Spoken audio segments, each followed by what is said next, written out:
بسم اللہ الرحمن الرحیم میرا نام ڈاکٹر یونس ہے. میں اسسٹنٹ پروفیسر اینڈ کنسلٹنٹ گیسٹرنٹرولوجسٹ.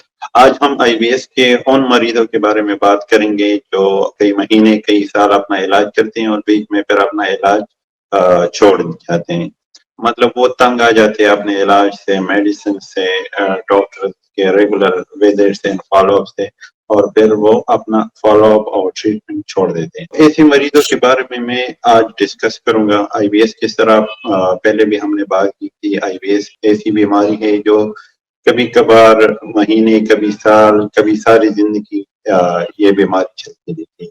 یوں تو آئی بی ایس طرح ایک بیماری نہیں ہے کہ یہ جان لیوا ہو یا اس کی وجہ سے مریض کو کوئی اور مسئلہ ہو یا اس کا خون کم ہو، وزن کم ہو.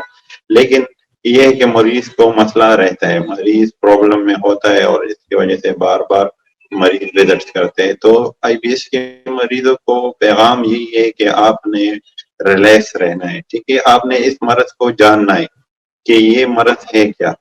کیونکہ جب تک آئی بی ایس کے مریض اس کو جانیں گے نہیں کہ آئی بی ایس ہے کیا، جب تک وہ ریئلائز نہیں کریں گے کہ مطلب یہ بیماری ایسی نہیں ہے کہ جس سے ان کی جان جا سکتی ہے، جس سے ان کی صحت پہ کوئی نقصان ان کو پہنچ سکتا ہے، یا کوئی اور ایسی ایشوز ان کی صحت میں یا کوئی زندگی میں آ سکتے ہیں. جب تک یہ اس کو ریئلائز کریں گے نہیں کہ یہ ایک بینائن کا مطلب یہ ہے کہ ایک ایسی بیماری ہے جو جان لیوا نہیں ہے، ان کو کوئی لانگ ٹرم میں اس کو کوئی نقصان نہیں پہنچے گا.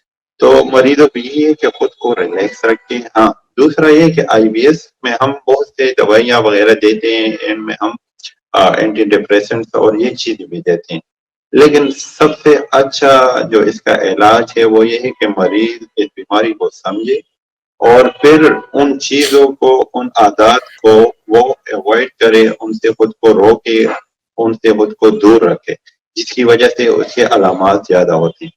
تو وہ علامات جن چیزوں سے زیادہ ہوتے ہیں اس میں خوراک، کچھ مریض ایسے ہوتے ہیں جو کہتے ہیں کہ میں سلاد کھاتا ہوں، مجھے علامات زیادہ ہو جاتے ہیں. تو پھر ایسے مریضوں کو چاہیے کہ کچھ عرصے تک، کچھ مہینے تک یہ سلاد، کچی سبزیاں، ان سے ذرا پرہیز کریں. تو آپ کو میڈیسن لینے کی بھی ضرورت نہیں ہوگی اور آپ کا مسئلہ آہستہ آہستہ ٹھیک ہوگا. اگر آپ کو اسپائسی چیزیں، جنک فوڈ وغیرہ اس سے مسئلہ زیادہ ہوتا ہے، آپ کی جو آئی بی ایس کے علامات ہیں وہ زیادہ ہوتے ہیں، تو کوشش کریں اس کو اوائڈ کریں. اگر آپ کو کنسٹیپیشن، آئی بی ایس میں بھی مختلف اقسام ہے. اگر قبض والا آئی بی ایس آپ کو ہے اور آپ کو چاول وغیرہ یا میٹ وغیرہ سے پرابلم زیادہ ہوتے ہیں، درد زیادہ ہوتا ہے، یا آپ کا یہ کنسٹیپیشن زیادہ ہوتے ہیں، تو کوشش کریں کہ آپ سبزیاں وغیرہ، فائبرز، اس کا استعمال زیادہ کریں. تو اس سے یہ ہوگا کہ آپ کو میڈیسن کی ضرورت بھی نہیں ہوگی اور آپ بہتر محسوس کریں گے. جو آپ بہتر محسوس کریں، ضرورت آپ کو نہیں پڑے گی. تو پیغام ان کو یہ کہ اپنے مطلب بیماری کو سمجھیں اور جو پریونٹیو میجر دیں، چاہے وہ ڈائٹ کی شکل میں یا اسٹریس نہ لینے کی شکل میں، اس کو اوائڈ کریں. تو انشاءاللہ آپ لانگ ٹرم میں آپ کو بہت زیادہ فائدہ ہوگا.